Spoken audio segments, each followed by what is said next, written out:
մոտեցա, ներողություն եմ խնդրում, եթե բաց եմ թողել, արդյոք դուք կենսագրությունը ներկայացնելիս պարոն Զենյալյանի հայտնեցիք, որ պարոն Զենյալյանը 2001 թվականից հանդիսացել է Հանրապետություն կուսակցության անդամ, եղել է քաղաքական խորհրդի անդամ, այս կուսակցությունը հիմա կոալիցիա է կազմում Երևանի ավագանու ընտրություններում, պարոն Զենյալյանը Նիկոլ Փաշինյանի կառավարման ժամանակ եղել է նաև արդարադատության նախարար, Սահմանադրության 164-րդ հոդվածի 7-րդ կետն ասում է, որ դատավորը չի կարող զբաղվել ակտիվ քաղաքական գործունեությամբ, այո, մի քանի օր առաջ բավարարելով օրենքի համապատասխան պահանջը պարոն Զենյալյանը դուրս է եկել Հանրապետություն կուսակցությունից, բայց փաստորեն 25 տարի ակտիվ քաղաքական գործունեությամբ հանդես եկել եւ մեկ անգամ չէ, որ գործող իշխանություններից չտարբերվող կարծիքը հայտնել, արդյոք սրանով չի խախտվում այն պահանջը, որ քաղաքական չեզոքություն պետք է պահպանի Սահմանադրական դատարանի դատավորը։ Շնորհակալություն հարցի համար Տիկին Խամոյան, դուք ինքներդ ընթերցեցիք համապատասխան նորմը, որը սահմանում է դատավորի համար պահանջ չզբաղվել ակտիվ քաղաքական գործունեությամբ։ Այն պարագայում, երբ տվյալ անձը ընտրվում է որևէ ատյանում կամ որևէ դատարանի դատավորի պաշտոնում։ Այսօր մեր ունեցած իրավական կարգավորումները վերաբերում են միայն դրան եւ որևէ պահանջ չեն պարունակում առ այն,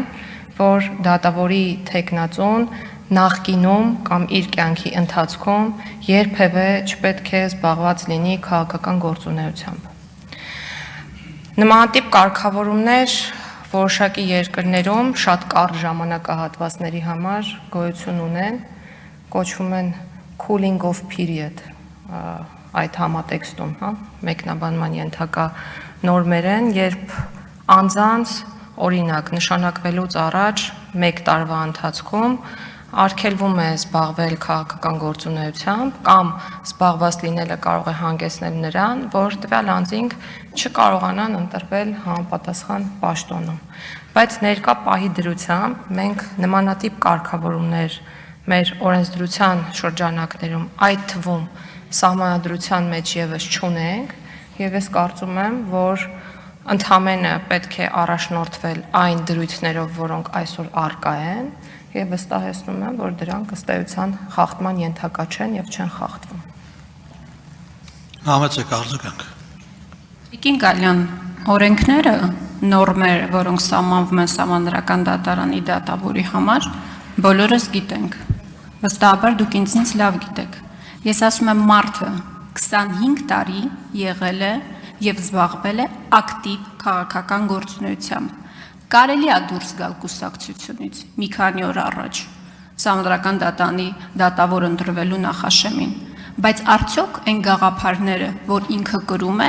կարող է իր մեջից հանել եւ դառնալ անկախ եւ անաչառ Սահմանադրական դատարանի դատավոր։ Դուք ունեք մտահոգություններ, թե չունեք մտահոգություններ, սա ձեզ մտահոգում է, թե չի մտահոգում որպես արդարադատության նախարար։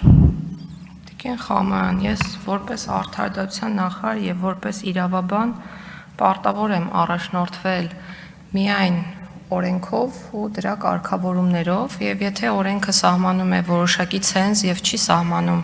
որևէ բացառություն, ես պարտավոր եմ խոսել հենց դրանց մասին։ Եվ սա այն դեպքն է, որ օրենքը որևէ արգելք չի նախատեսում։ Իսկ ինչ վերաբերում է հետագայում դրսևորվելիք վարքագծին անձի, ապա դրա պատասխանը եւս կա օրենքում, որովհետեւ տվյալ պաշտոնում նշանակվող անձը պետք է լինի ապաքաղաքական եւ առաջնորդվի միայն օրենքով, զերծ մնա անհամատեղելիության պահանջների խախտումից, զերծ մնա շահերի հնարավոր բախումներից եւ այլն, այսինքն այն ամենից, ինչը սահմանվում է որպես արգելք հենց օրենսդրությամբ։ Շնորհակալություն։